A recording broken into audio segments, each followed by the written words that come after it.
full talaga. Oh. Yan lang ang lunch ko, baon. Tapos may biscuits ako dyan. Tapos tubig. Meron din akong milk tea dyan.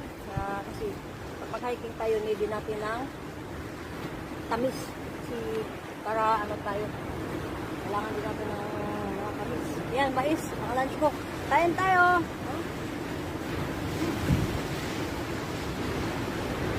Kaya habang hindi pa masakit yung tuhod natin mga guys, yung mga binabalak natin puntahan natin kasi sa bandang huli, hindi na tayo pabatay.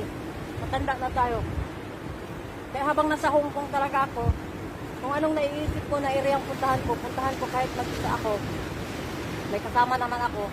Nasa silpo, yung partner ko sa'yo laging inano ng info ko, lahat kung nasaan ako.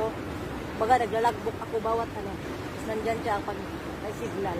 Kasi kung mag-iisa kayo, mag